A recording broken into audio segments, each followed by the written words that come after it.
Hello, everyone, and thank you so much for joining our webinar today, Getting It Right with Social Media. This is Liz Trumloff, and I am the Marketing Director for Agile Education Marketing. And before we get into the meat of our presentation, I'd like to get into a few housekeeping items. All of your lines as an attendee will be muted.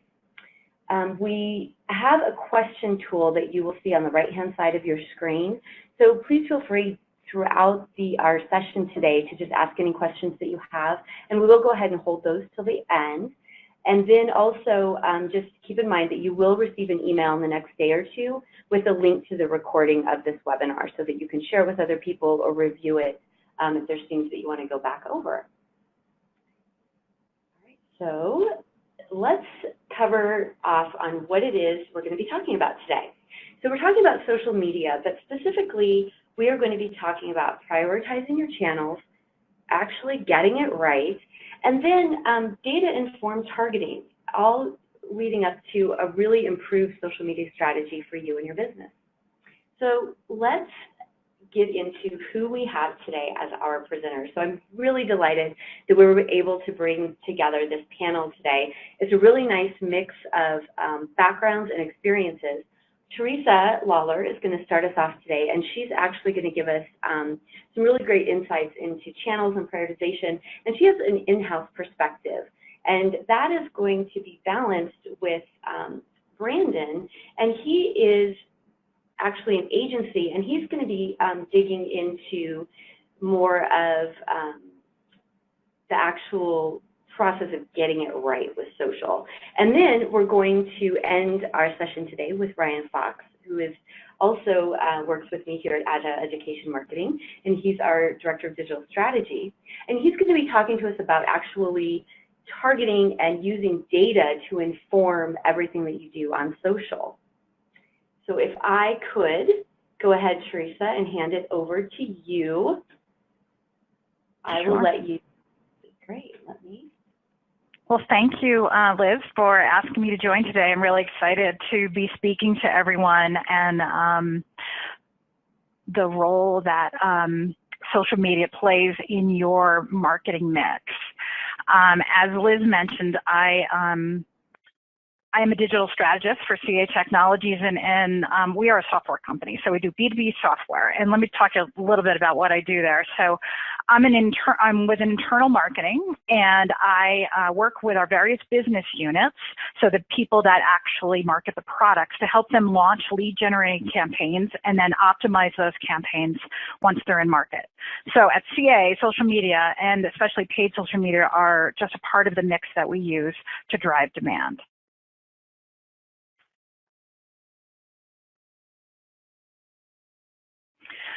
All right, so as we know, a business's virtual home is their website. There's many ways to invite people to your doorstep. And because at CA, we're mostly interested in new customer acquisition and inbound leads, we use a variety of channels in our mix. And so an example, we use paid search, we buy display, paid display, we rely a lot on natural search and SEO.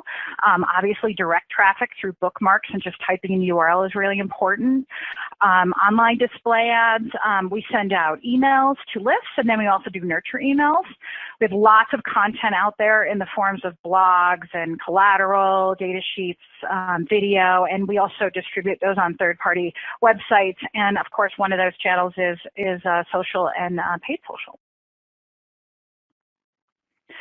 So let's talk about the difference between organic and paid. And you're probably saying, Teresa, why would I pay for social if I know it's a free channel? Well, let's talk about it, because there's a reason to do both, and that's why I have the big plus sign in the diagram. So on the left, we have organic. And with organic, you don't ignore your customers who may already be familiar with your brand. You're able to leverage that network to market your business, but you don't really have control over who sees the message. So less than 2% of the pages that your fans have will see those organic posts. So on the right-hand side with paid, you're creating a post that is very specific, specifically meant to be an ad, and you're paying for it to be shown to a very specific audience, and you're able to to drive some real business outcomes like brand awareness and website traffic to that doorway we talked about. So some of the benefits to paid social, what I did here is I pulled some data, just making the case for why you should have social in your mix. And a couple examples: users spend an average of 15 minutes a day on Facebook, Instagram, and Messenger. And I know that's crazy. It's an hour out of our day. 42% of the Americans say Facebook is the #1 influencer of purchases.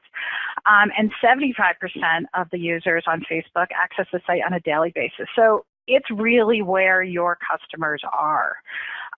If we look at some of the benefits, we touched on some of these already, but it does increase your brand awareness by the ability to grow your reach, to get your message in front of people that may not already know about you. You have the ability to target. And if you hear one word throughout this entire presentation, I bet you're going to hear target. You can really hone in on those customers you want. So you're going to get quality versus maybe quantity. For CA, we put out a lot of content. So amplifying organic content is really a big benefit for us. We often use paid social to highlight like a Gartner industry analyst report. We'll have a webinar or an event that we're trying to drive people to, or we'll drive someone to a blog post, and the behavior we see on our blog posts is then people will go to our product pages. So in effect, we're just driving people to really relevant content there. And then it helps you with your cross-channel efforts because you can really leverage that interactivity within the tool. I use paid social as a hook to pull in new customers and make them fans. And then once they're fans, you can create engagement by enabling, comments, likes, follows, sharing, and then you can also add those CTAs in the example there, or to generate a purchase or for someone to be able to learn more about your business. So Teresa, does paid social really work? Well, here's what I would say. The changing paid ad landscape, so the display ad landscape, we've seen change so much because in 2018, over 3 billion people were actively using social media, and that's already up 13% from the previous year. And then 42% of those internet users are actively using social media. And then we all know that as internet users, we have our pop-up blocks, pop-up ad blockers set, and even when we don't, we tend to ignore those ad units anyways. We've gotten so used to them. So paid social really enables you to get that advertising boosted within content feeds. So it looks like content, it doesn't look like advertising, and it's contextually relevant. But yeah, like any other channel, it won't work if you don't follow the best practices for the channel. So you absolutely need to provide value to your audience. You need to use a channel to provide, to create a consistent brand experience. So what you might be doing if you're doing print, if you're doing other forms of advertising, you need to carry your brand throughout. Really important is you need to create some kind of a dashboard or a way to monitor your analytics, because what you're going to want to do right after you launch your campaign is you're going to want to optimize it. You may find that you maybe didn't target the audience perfectly, you want to tweak that a bit, or you need to tweak your creative, that kind of thing. So make sure that platform you choose is one that's used by your target audience. So if you're trying to target an older audience and you're on Snapchat, maybe not the best decision. You want to understand how people use that channel. You want to make sure you can be consistent across that channel, and you're comfortable yourself building strategies around that because you want to come across as being very genuine.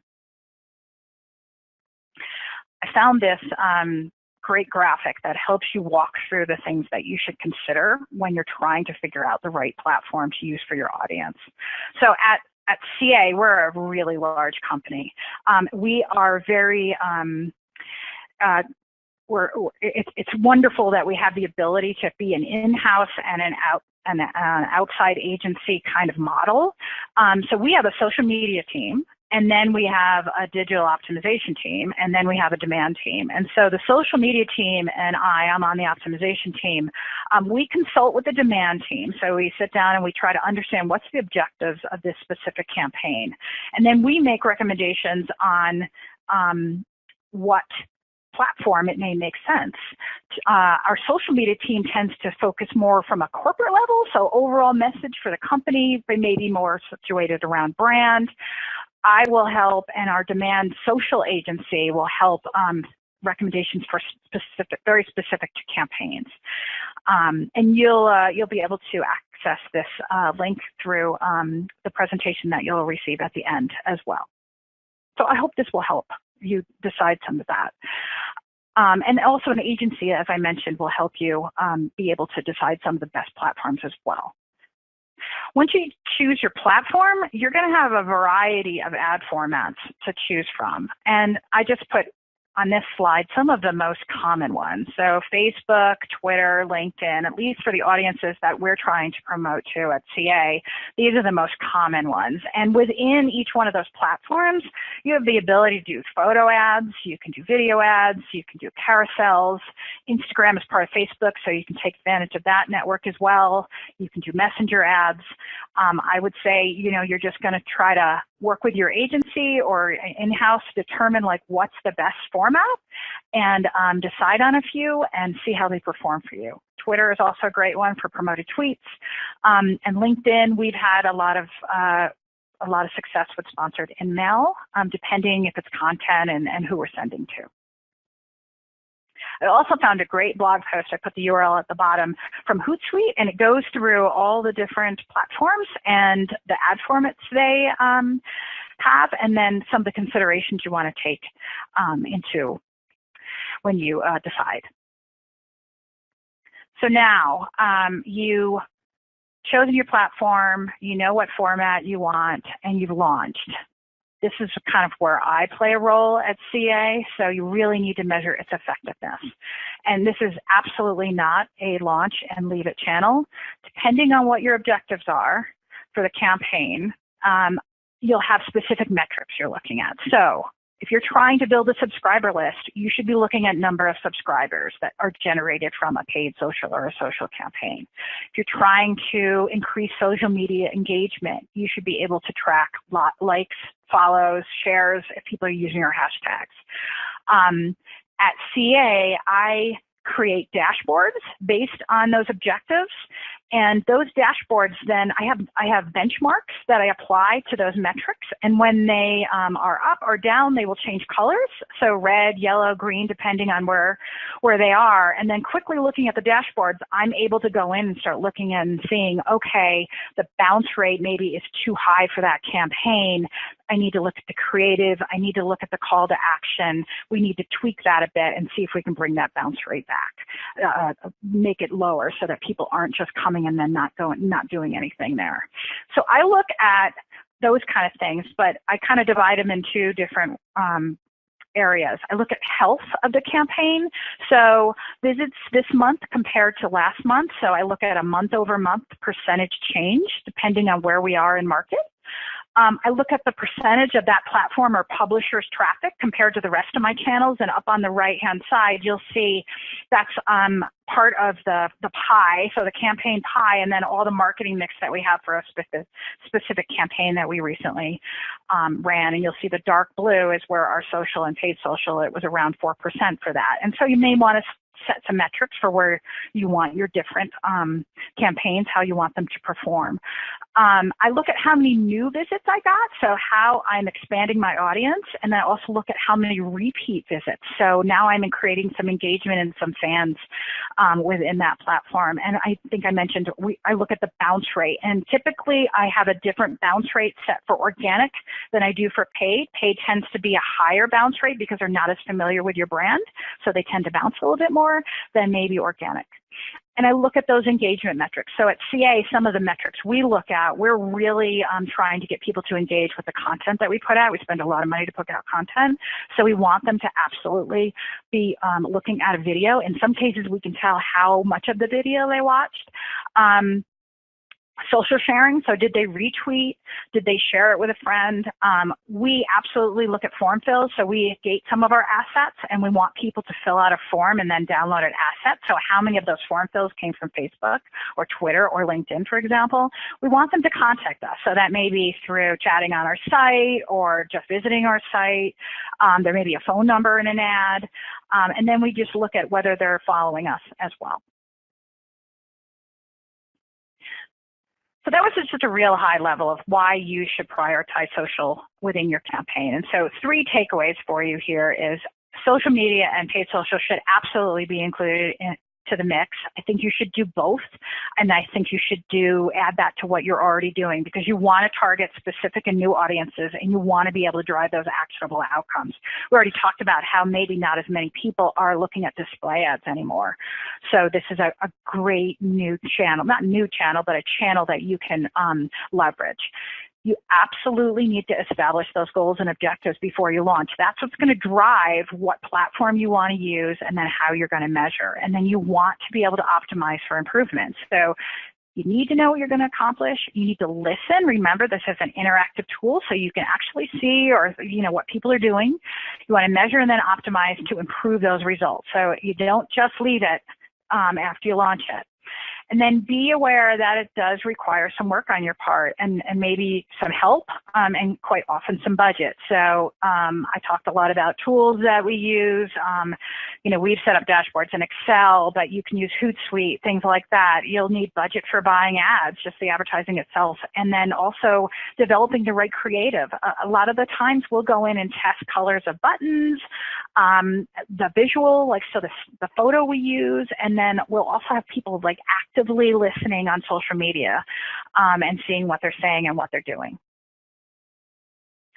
So that's what I have today. Feel free to link with me on LinkedIn. I can kind of just share my experiences with you, and Liz, I'll send it back to you.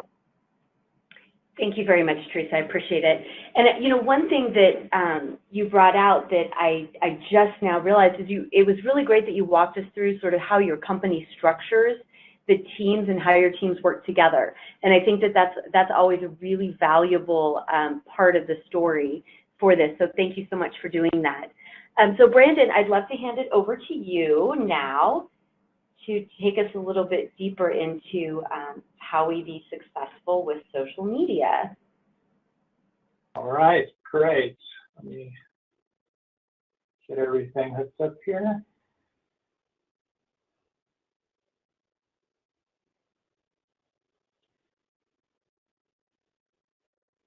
All right, is everybody able to see my screens? We can. Thank you for checking. All right, great. So, hey everybody, my name is Brandon Jones. I am the VP of Client Success and Partnerships at Rev77, and we're a digital agency out of Phoenix, Arizona. We do social advertising. It's actually one of our bigger and growing products. So I'm excited to talk to you guys today a little bit about it. As Teresa said, a lot of the points that I'll be making were points that she made as well, and I think that's a good thing. There's some really key things to remember when looking at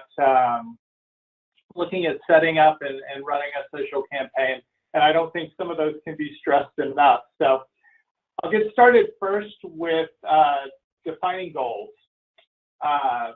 This is probably the most important step when you're looking to set up a social campaign. One of the greatest things about digital and social in particular is the amount of data we're getting back and the amount of input we're getting back from our campaigns that allow us to really tailor our goals and get really granular and make sure that we're accomplishing exactly what we set out to in the beginning. You want to make sure your goals are SMART goals. And I know everybody's probably heard that term, the specific, measurable, attainable, relevant, and time-based. And you want to make sure that you define these things very carefully in the beginning. That's going to lead to better success with the campaign in the long run. When you're looking at, overall kind of goals, whether it's to expand the brand or create product awareness, improve engagement or increase lead gen or even drive sales, those are all very different and require a different kind of approach to your campaign. So we'll talk a little bit more about that going forward. So once you've got your goal set, you really want to think about your target market. And, I think a lot of businesses that I've worked with have a pretty good idea about the target market for their business. But it's important to remember that each campaign is going to be different, and each campaign is going to have its own unique target. And you're going to want to make sure that you're tailoring your creative and your campaign to that target market. Obviously, you're going to want to look at your current customer base. One thing that we do is when we're working for clients, we're going to take cues from competitors. Being an agency, we work in a lot of different industries, and there's some that we specialize in more than others. But we're always on the lookout to see what's working for others and trying to incorporate that into our campaign as well. And then finally, you want to make sure that you get your demographic targeting right. There's a lot of different targeting, and I know Teresa touched quite a bit on it in her presentation, and we will as well. It's one of the best benefits of social and digital in general. So once you've kind of, you've got your goal set, you've kind of decided what your target market is, the next thing is really to look at what channels you want to utilize. And I think for the most part, campaigns you're going to run on multiple channels. There's some channels that are better than others at certain things, and you're going to want to take that into account. I've kind of done a high-level summary of some of the major channels, starting with Facebook. Obviously, that's kind of the 800-pound gorilla, and one that I think the stat is something like 94% of all marketers are utilizing that in their social campaigns. And there's good reason for that, right? It's got tremendous reach. There's a lot of users on Facebook. It has some of the best targeting options available, and then it's flexible. There's a lot of different types of ads, and there's a lot of different things you can do with it. Instagram, really good tool for branding, and if you're trying to reach a younger demographic. Twitter, obviously, for event promotions and announcements is really effective on that. And then LinkedIn for business to business. Obviously, LinkedIn is a great tool for that. But also, if you're promoting long-form content, we've seen really good results from LinkedIn for that as well. So once you've decided, you got your goals, you've got your target market, you got your channel, next step is really to look at targeting. And targeting is really the key. And as Teresa mentioned, and like I said earlier, it's one of the biggest benefits of social advertising. And really the first step is choosing the size of your net that you want to cast. You have all these different types of targeting, interest, behavioral, location, and it's great. But you've got to strike the right balance between relevancy and reach.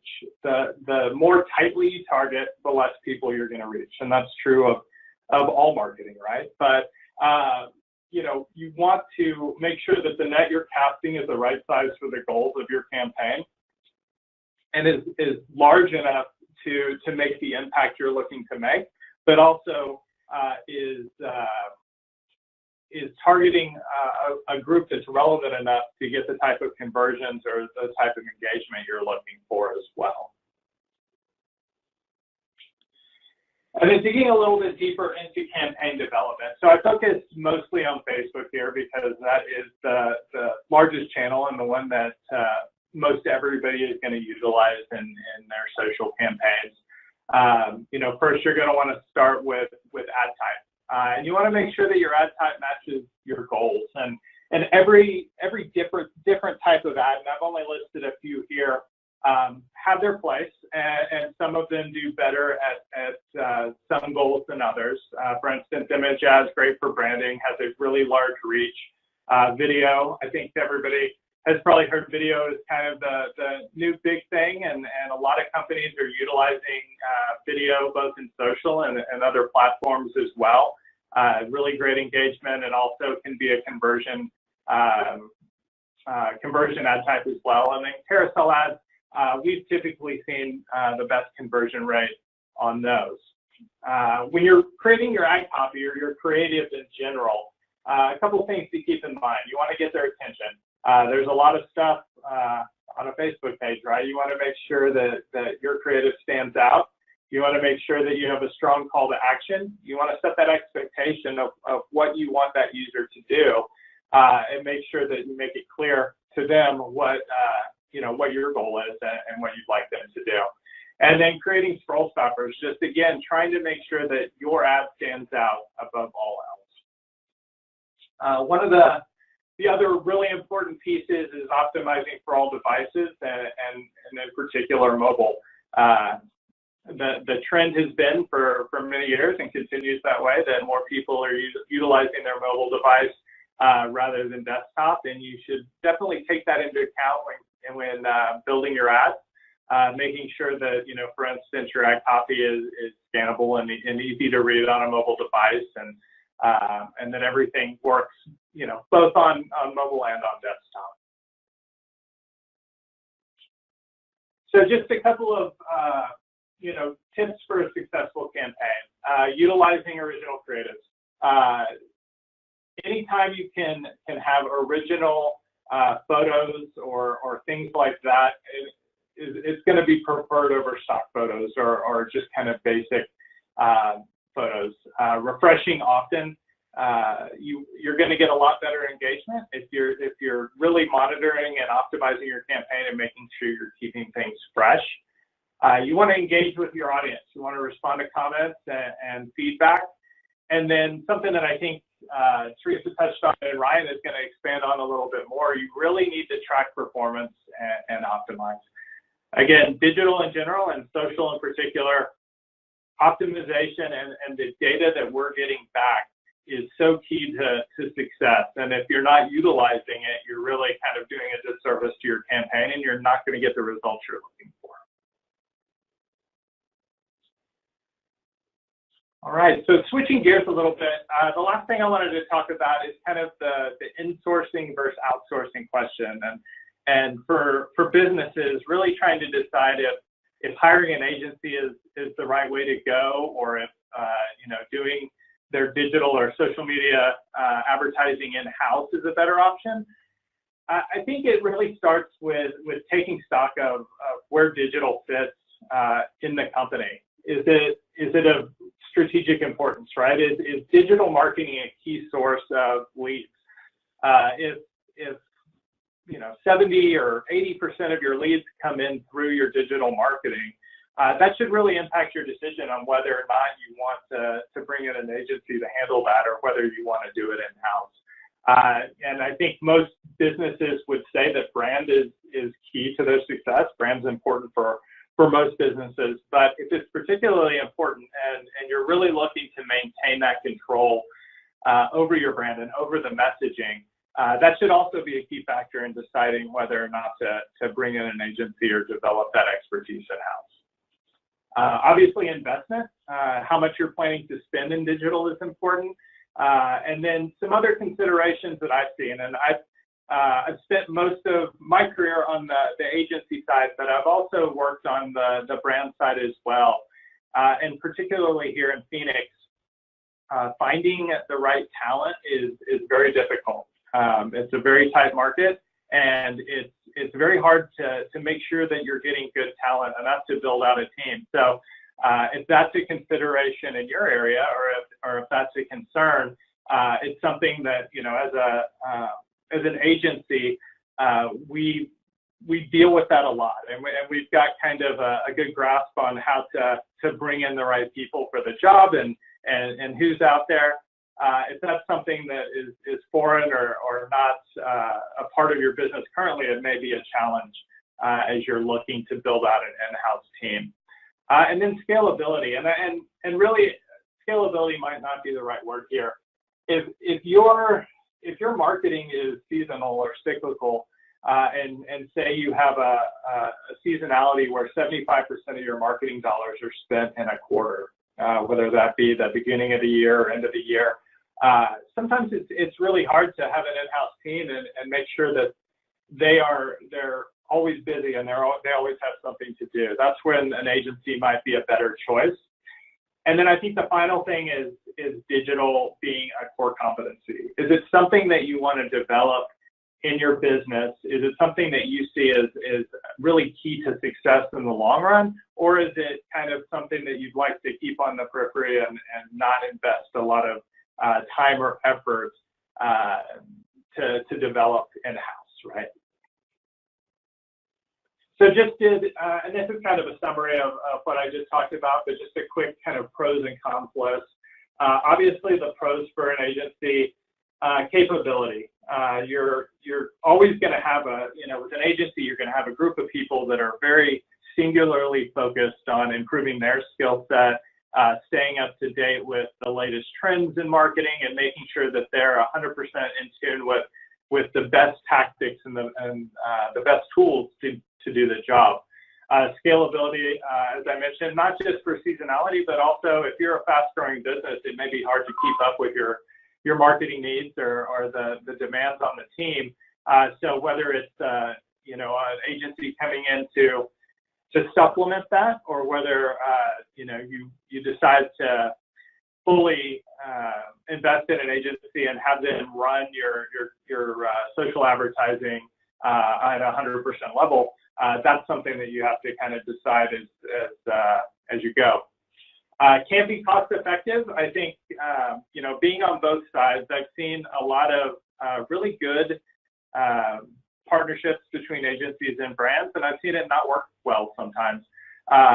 It really just depends, and I talk a little bit at the end of this presentation about how to kind of get a good fit.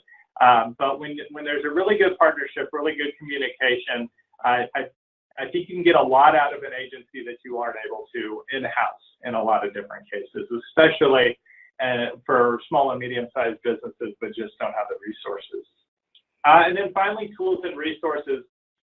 As an agency, we have a direct line to Facebook and Google, and we have dedicated reps, and we're able to do a lot of things that are very difficult for brands or small and medium-sized businesses to do. So that's another benefit that sometimes gets overlooked is kind of the behind the scenes stuff to make things happen and make them happen quickly.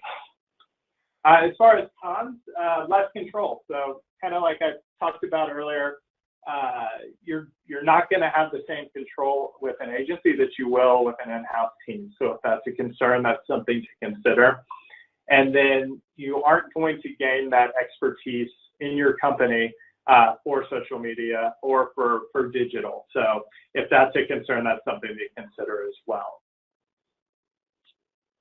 And then lastly, what to look for in an agency. So I think the number one thing, and what I hear from our clients and what I've heard for a long time is a reason why things don't work out between agencies and clients is, does the agency understand your business?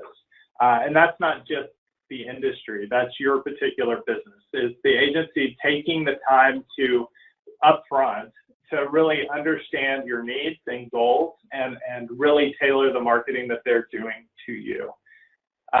Do they believe in transparency? There's really no reason that an agency can't be transparent with their partners. If you feel like you're not getting that out of an agency, that's kind of one of the first red flags. And then, do they have the expertise you need? And this is not just marketing expertise. One of the things that I've noticed is a lot of times the technical side, the technical expertise needed to say implement things on a website or put codes on a website, or things that a lot of times are overlooked in the initial vetting process with agencies, but can really come back to be an issue later on. If you don't have that expertise in-house, make sure that the agency that you're working with is able to support some of those functions, as well as just run the marketing campaign for you. And then finally, do you enjoy working with them? Digital is not done in a vacuum. It requires a lot of communication. To get it right, you really need to develop a good relationship with the team that you'll be working with, your account manager, your specialist. And you should really enjoy working with them, and they should be, the type of people that you would hire for your business as well. And if you're working with an agency and you don't feel that, that might be a red flag as well and something you want to consider. So now I'm going to turn it over to Ryan. I know he's going to do a little bit more of a deep dive into optimization and data. So Ryan, take it away. Well, so talking about campaign insight and campaign management, while they're not always the most exciting target when it comes to what we want to do as marketers, okay? Anytime you're doing an ad campaign, insight is very valuable in understanding how you, basically how the campaign performs. So what we have here, for example, is a basic report, but when you think about reporting and you think about insight, think about management, campaign management can be as simple as setting up the campaign and letting it run. It can be. Insight, however, it's using the various data and the data tools to really help guide the campaign during its life cycle, while also providing guidance to future campaigns and efforts. And we're in an era now where data-based marketing is where everyone should be at. And when it comes to looking at data and building insights, you have to have the right tools, but you have to have the right experience. So when you're using data during the campaign, you really want to not have a fire and forget, as Teresa had mentioned earlier. You want to have a set of tools and a set of KPIs, things like that, that you can measure your performance and really understand where the campaign is going. Is engagement down? Well, you can discover what your audience didn't respond to. Are you missing your targets? Well, identify the right audience. Social data can be used to discover a brand's voice, perform market and audience research, and really determine how effective a future campaign will be. These days, the amount of audience data available is almost unfathomable, making market segments much more specific, detailed, and relevant. And thanks to social media insights, we now know more about our targets than ever before. Personal facts, interests, hobbies, activities, connections, and more are all out in the open and provided by the sources themselves. And it's in the source's best interest to provide those. And that's one major advantage of social advertising and social media versus some other marketing tactics, is that the social media providers like Facebook that are displaying the ads are wanting to make sure it is easy and effective for you and your company, so you will come back. You don't have to worry about things like deliverability issues, spam, red X's, things of that sort when it comes to social advertising. Now, when it comes to insight and tracking strategy results, it's one thing to know that users aren't staying on your site, for example, but it's completely different to know why they aren't staying on your site. And that's where insight comes in. It helps you understand that why.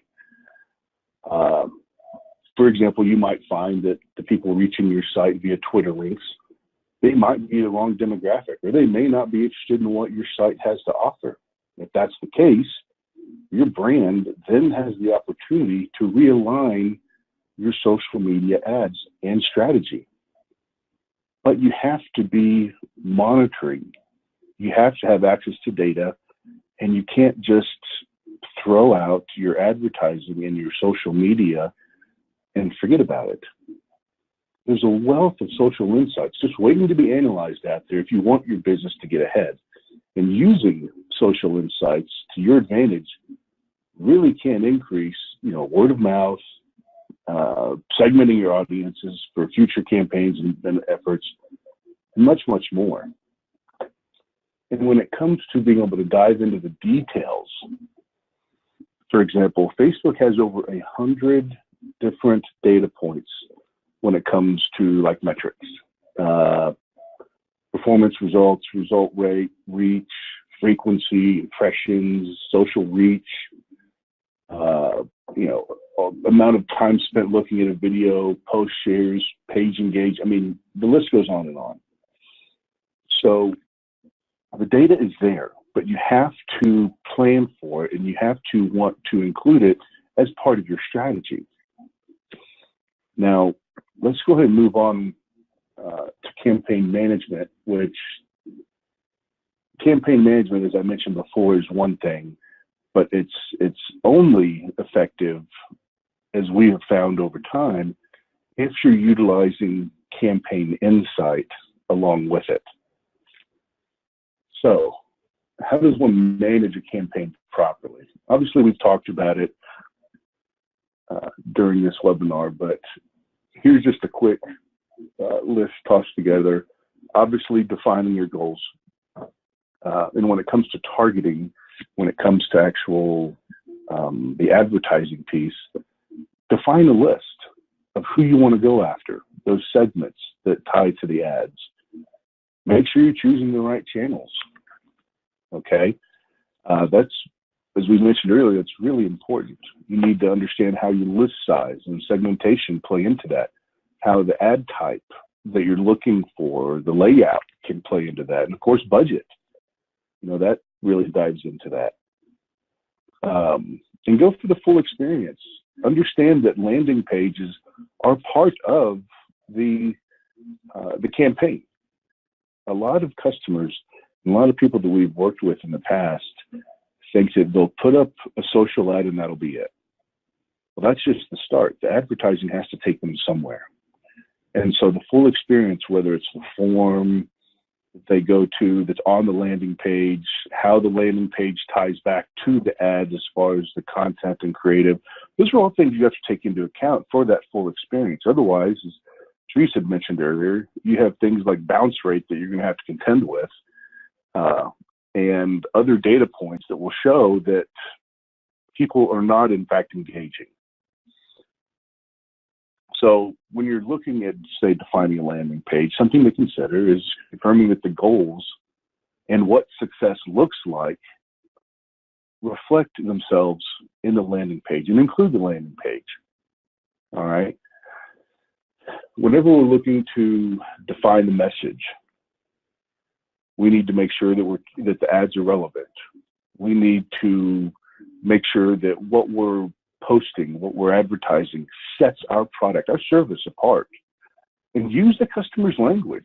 Understand how they're going to be viewing the ad and how they're going to interact with that ad when it comes to the language. So be sure to address the customers directly. A lot of folks don't do this, and they're really leaving a lot on the table. So be specific. Include a call to action. Make sure that it's as personal as you can make it. Things you don't want to do are obviously things like gimmicky spelling and excessive punctuation, random capitalization. A lot of these things that we're familiar with more in the print ad as marketers, they carry over into the digital space as well. Now, when you're looking to obviously choose your ad layout, that can be really important, but we mentioned earlier, a lot of factors play into that with regards to budget, how their creative is going to look, who you're going after from a list segmentation standpoint. And then when you upload your list, making sure that list, if you have it segmented, is segmented properly and ties to the right ads. Versus a generic list going to a generic set of ads, you're going to get a generic set of results. And then, of course, uploading a message and setting campaign parameters. Now, all this happens before you launch the campaign out online. So making sure those goals and objectives are truly defined and met is going to be important. Is it brand awareness? Are you going for local awareness? Are you going for reach? Or are you more designed for sending traffic to a website? You're looking for app installs, video views, lead generation. I mean, the list goes on and on, but make sure that those goals are defined and kept in mind throughout the campaign while you're watching it. And obviously the KPIs are going to be really important to dictate if your campaign is succeeding or not. And if you're watching those over the course of the campaign, you'll see that. But make sure that you have those and you have them defined up front. It's one thing just to throw out impressions, or it's one thing to throw out clicks, but there's a lot of other metrics and KPIs that feed up into that. They can be just as important to manage, but often overlooked. And then, of course, the strategy, ensuring that you have an overarching strategy for the campaign, and it's not just the ad, but versus the overall campaign. So if there's an ad, does it have a landing page? If it has a landing page, what's on the landing page? Is it a form? If it's a form, does it have a follow-up email they could send out after they complete the form? Are they entered into a CRM automatically where they are now in some kind of a drip campaign? So take into account when you're building an ad, it's not just the ad, it's about the full experience, and make sure your strategy really does take that into account. And one of the best ways to really do that is making sure that you have what I call the 3 M's, which is to be able to measure, monitor, and manage. So while the campaign is running, if you can't do all 3 of these, then something has gone awry. And so obviously you want to set up these 3 M's abilities prior to the launch of the campaign. But given you've already done that, if you wanted to start to measure, ensure that you have the ability to measure the campaign against your goals, objectives, and KPIs. This obviously can tie into having the right tools and the right access to information. Same thing with monitor. You know, without the right monitoring tools and the right understanding of how to use them with the data that's being provided, you'll essentially be flying blind. So being able to monitor but also measure is going to be important. You have to have the expertise going into it. Otherwise, it's really not going to mean much to you, and you will be underutilizing and maybe even misinterpreting the data and the results during the campaign and after the campaign. And then, of course, manage. Make sure that you can manage that campaign, that you can make on-the-fly adjustments if you need to. The last thing you want to have is a missed opportunity. For example, if you have a post on LinkedIn and something changes, let's say in that field, in that industry, and you have to change your ad in order to be relevant to this change, you need to be able to make that on the fly. You don't want to miss that opportunity to take advantage of what's happened naturally. So being able to have access to the tools, the right tools, know how to use them, understand the full implications of the changes and what they will do down the road is going to be really important. So, of course, then after the campaign has been run, you're going to need to have the ability to analyze and report. And when I say analyze, I'm talking about data mining. I'm talking about correlating, looking for trends. Really dive deep into the data and understand how the different metrics and data points interact and involve each other. Whether it's reach, how it impacts frequency, whether it's frequency, how it impacts reach, whether it's clicks and how it impacts impressions impacting clicks, etc. As you start to really dive into it, you have to understand what you're looking at. Otherwise, you will miss important data that you will use in future campaigns and marketing efforts. Okay? Now, of course, reporting, you want to be able to have basic reporting that you can then format to share with other relevant parties and benchmark against future campaigns. So while a lot of this sounds very basic and very simple, talking about management and insight, it's often overlooked the depth that you really have to be able to get involved in. Otherwise, as I keep saying, you'll miss opportunities to better the campaign while it's running, to gain a higher return on investment during and after the campaign, whenever you start looking at brand implications and other marketing tactics that could be improved based on your findings of the campaign you're running. So being able to measure, being able to monitor, being able to manage is extremely important, but understanding that you have to have the insight to make changes and to make them the right way to have the right impact is what's going to keep your return on investment at its maximum potential. Now, I know I've probably bored you all to death, but with that said, I thank you for your time. We are here to help. I'd like to say that social media, while it isn't new to the marketing world, it is a living, changing channel that requires you to stay up to date with not only strategies, but also the changing software, regulations, tools, etc. So please understand, we are here to help. We pride ourselves on being subject matter experts in anything that we invest in offering to our customers. And so if you have any questions or want to set up some time to chat with us in more detail, please feel encouraged to do so. The more informed you are, the better your ROI will be for social media dollars spent. With that, Liz, I'll hand it back over to you. Great. Thank you, Ryan. So thanks so much for that and walking us all through how you even select social channels. Once you do that, what are you going to do with them? Giving us in-house and agency perspective. And then Ryan really walking us through the complexities of some of the analytics because there's so much available, and then how you actually use it as information. And I think that one of the things that I always struggle with is just you have to constantly do it. It's not like you run a campaign for 12 weeks and then you look at it at the end of the 12 weeks. It's an ongoing look at the data, analyze the data, and recalibrate. So thank you for going into it in that much detail. We do have a few questions. First, I would like to thank our three presenters today, Teresa, Brandon, and Ryan, and I believe you can all see their individual email addresses, and so please feel free to ask them questions. If something is on your mind that really is more specific to a situation that you are currently struggling with, don't hesitate to do that. And Teresa also and Brandon and Ryan are on LinkedIn, which is a really great social way for us professionals to stay connected. And then here's information on Agile Education Marketing, our website, our email address, and our phone number. And of course, we recently launched social media outreach and engagement, and so this is something that we can help you do that's specific to the education market.